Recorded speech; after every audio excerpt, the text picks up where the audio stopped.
Welcome back to స్వతంత్ర focus. Amaravati ఉద్యమానిది త్యాగాల చరిత్ర. రాజధాని నగరం కోసం 3 పంటలు పండే వేలాది ఎకరాలను త్యాగం చేశారు రైతులు. అయితే రైతుల త్యాగాలను అపహాస్యం చేశారు ముఖ్యమంత్రి జగన్మోహన్ రెడ్డి. విశాఖపట్నమే ఆంధ్రప్రదేశ్ అసలైన రాజధానిని స్పష్టం చేశారు. అమరావతిని నామమాత్రం చేశారు. దీంతో న్యాయం కోరుతూ అమరావతి రైతులు రోడ్డెక్కారు. వజ్ర సంకల్పంతో ఉద్యమించారు.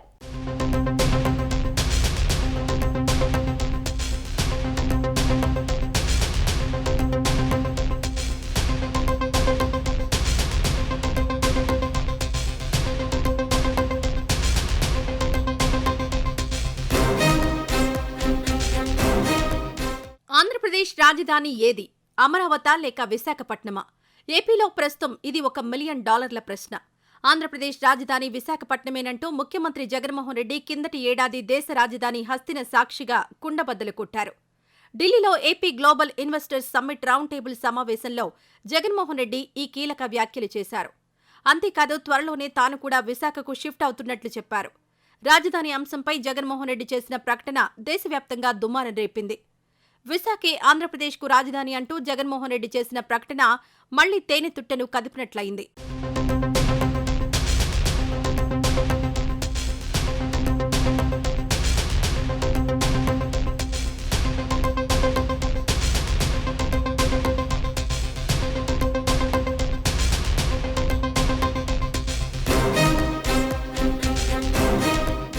అమరావతి ఉద్యమం అంటే త్యాగాల చరిత్రే, మరోటి కాదు. విభజన తర్వాత ఆంధ్రప్రదేశ్ రాజధాని అమరావతి నిర్మాణానికి 10-25 కాదు 32,000 ఎకరాల భూమిని అక్కడి రైతులు త్యాగం చేశారు. 2019 డిసెంబర్ 17 ఆంధ్రప్రదేశ్ చరిత్రలో చీకటి రోజు. అదే రోజు సాయంత్రం అసెంబ్లీలో ముఖ్యమంత్రి వైఎస్ జగన్మోహన్ రెడ్డి 3 రాజధానుల ప్రస్తావన తీసుకొచ్చారు. అప్పటి వరకు అమరావతి ఆంధ్రప్రదేశ్ రాజధాని, మరో ముచ్చటే లేదు.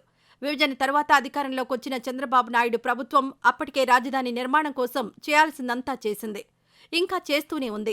అయితే పులి మీద పుట్రలా చడి చప్పుడు లేకుండా అమరావతి ఇక లెజిస్లేటివ్ రాజధాని మాత్రమేనన్నారు వైఎస్ జగన్మోహన్ రెడ్డి.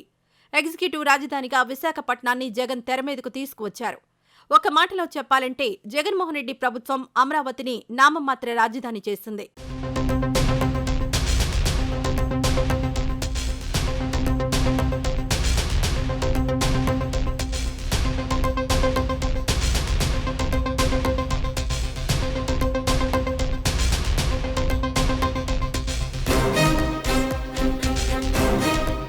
మూడు రాజధానుల అంశాన్ని జగన్మోహన్ రెడ్డి అసెంబ్లీలో ప్రస్తావించిన మర్నాడే అమరావతి ప్రాంత రైతులు వీధుల్లోకొచ్చారు. అమరావతిని కాపాడుకోవడం కోసం ఒక్కటయ్యారు. అమరావతి పరిరక్షణ సమితి పేరుతో ఉద్యమ బాట పట్టారు. 2019 డిసెంబర్ 18న వెలగపూడిలో మొదటి దీక్షా శిబిరం ప్రారంభమైంది. అదిగో అప్పట్నుంచి అమరావతి రైతులు ఉద్యమమే ఊపిరిగా బతుకుతున్నారు. వయస్సు తేడా లేకుండా చిన్న పెద్ద అందరూ ఉద్యమంలో భాగస్వాములయ్యారు.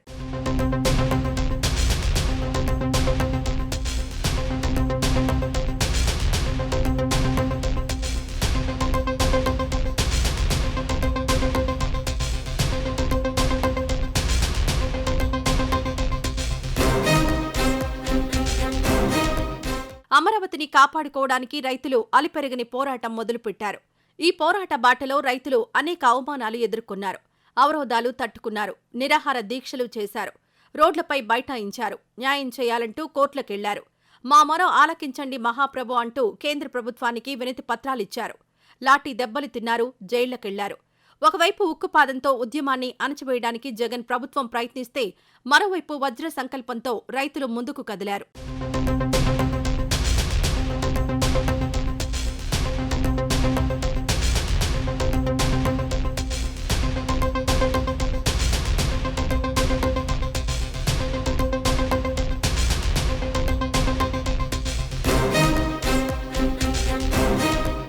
అమరావతి ఉద్యమం రాజకీయ ప్రేరేపితమంటారు ముఖ్యమంత్రి జగన్మోహన్ రెడ్డి. ఇందులో ఇసుమంత వాస్తవం లేదంటారు రాజధాని నిర్మాణాల నిపుణులు. అయితే అమరావతి రైతుల వెనుక ఏ రాజకీయ పార్టీ లేదు. అంతేకాదు ఏ రాజకీయ పార్టీ జెండాలు లేవు. అమరావతి ఉద్యమం అజెండా ఒక్కటే, రాజధాని కోసం భూములిచ్చిన రైతుల ప్రయోజనాలను కాపాడుకోవడమే. అమరావతి రైతుల గుండెల నిండా ఉన్నది ఆత్మవిశ్వాసమే. అలుపెరగని మడమ తిప్పని పోరాట స్ఫూర్తి అమరావతి ఉద్యమానిది.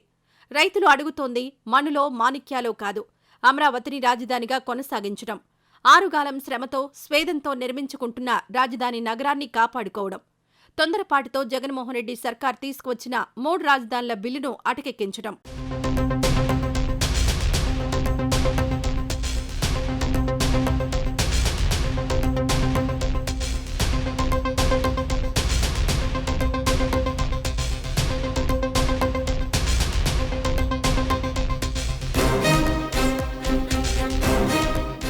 అమరావతి ఉద్యమంలో భాగంగా రైతులు చేపట్టిన మరో ఆందోళన కార్యక్రమమే మహాపాదయాత్ర. న్యాయస్థానం టు దేవస్థానం పేరుతో ఈ మహాపాదయాత్రను అమరావతి రైతులు చేపట్టారు. 45 రోజుల పాటు 450 కిలోమీటర్లు నడిచారు. చివరకు శ్రీ వెంకటేశ్వర స్వామి కొలువైన తిరుపతిలో మహాపాదయాత్ర ముగిసింది.